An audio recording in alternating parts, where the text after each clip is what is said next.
one video about how to think in English, it should be this one. So many of you are still translating from your native language into English, and it's not helping your fluency. So whether you call them tricks, hacks, strategies, advice, or ideas, this is the video where we're going to talk about how to really think in English and some of the lesser known ways to truly be able to do that. See, the truth is that the reason why you're not thinking in English yet is because of the way you think in general. See, thinking in English to me means that you're truly fluent. You've internalized the language. What does it mean to you? Tell me in the comments what it means to be able to think in English. Here at Go Natural English, I'm going to show you how to use your mind intelligently to be able to think in English faster. So clear your mind of the things that you know in your native language, because your first reaction is to translate because you already know your native language.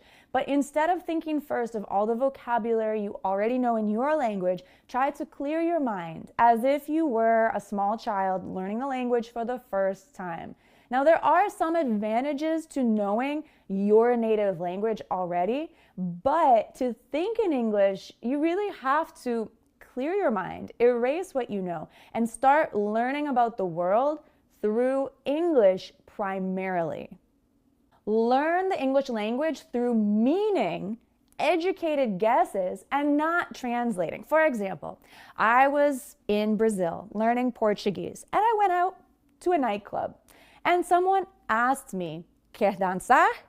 And so I made an educated guess that "quer dançar" means, do you want to dance? Because in that situation, it made perfect sense.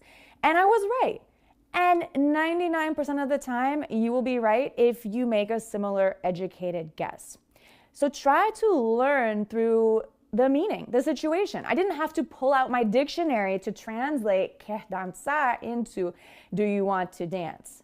Try listening to talk radio stations in English on the internet if you're not living in the United States or an English-speaking country. Try listening to the radio even if you don't know what these DJs are talking about.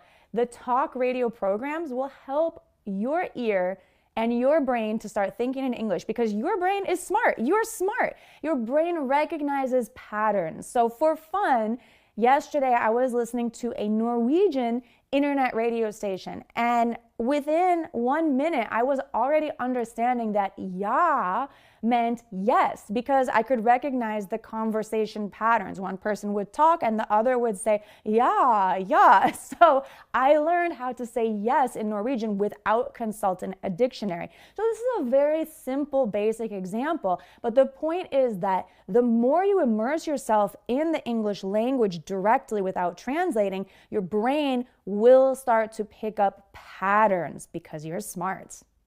Consuming any content in English will really help your brain to pick out the patterns in English, to really start thinking in English as if it were your native tongue. So what you want to do is actually try less. Stop translating. Stop pulling out your dictionary to check words. Simply immerse yourself in the language. Maybe find a Netflix program or Hulu or Pluto TV or whatever you use for your TV service. I prefer shorter kind of real life programs, even reality TV shows, because those are shorter, easier to digest, and give you really conversational English to pick up on. So let your brain do its job that it naturally does, really picking apart the language and recognizing patterns, and do less. Try less, and your brain will naturally do its job. It's okay at first to use subtitles if you don't understand what's going on in English, but try to also listen to the language as you hear it. Sometimes just to brush up on my Japanese, I love watching The Terrace House on Netflix because I get to listen to how real people are using Japanese in a conversational way.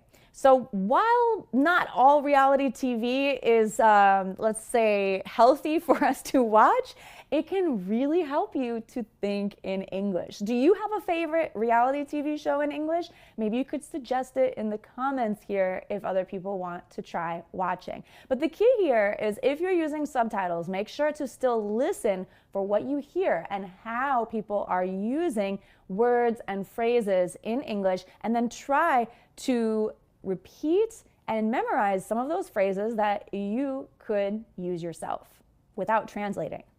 When I was invited to give my TEDx presentation in Portugal, in Portuguese, I was terrified. I had never given a presentation in another language like that, in front of hundreds of Portuguese people. So I really didn't have room to mess up or for them not to understand me. So here's what I did to prepare. Of course, I practiced Portuguese, but I had a vision of myself. I envisioned the day as a very successful day. I envisioned myself speaking Portuguese fluently, giving an amazing presentation. And that's what you need to do for yourself in English, whether it's giving a presentation or having a fluent conversation, thinking in English, dreaming in English, negotiating, whatever it is that you want to do in English. Imagine yourself. I want you to envision yourself using English so powerfully, so fluently. And it's that vision that will give you confidence and motivation to continue practicing, learning, and improving until you actually reach that point. Do less. Think in terms of learning one new thing or using one new phrase in English every day. Little steps make up a journey of thousands of miles. I think Lao Tzu said that. And it's true for English fluency and thinking in English as well. So many of us get overwhelmed thinking, I'm not fluent yet. I want to be all the way over here. I want to be so fluent and I'm just not there. And it's very overwhelming because I need to learn like a million new words and phrases before I can ever be fluent or think in English. Thinking this way is harmful because you start to feel bad about yourself and you get overwhelmed and stressed out, and all of a sudden you're tired without any motivation or energy to actually practice and improve. So do less, my friends. Think in simple terms of just adding one thing to your English each day. And in fact, by watching this one video, I would say that you've done a lot to improve your English today. So thanks for watching Go Natural English, and make sure to subscribe because next week I'm going to share a video with you where you can test your skills to see if you can actually think in English. Test your skills to see if you're really fluent or not. So I'll see you then. Mwah! Bye for now.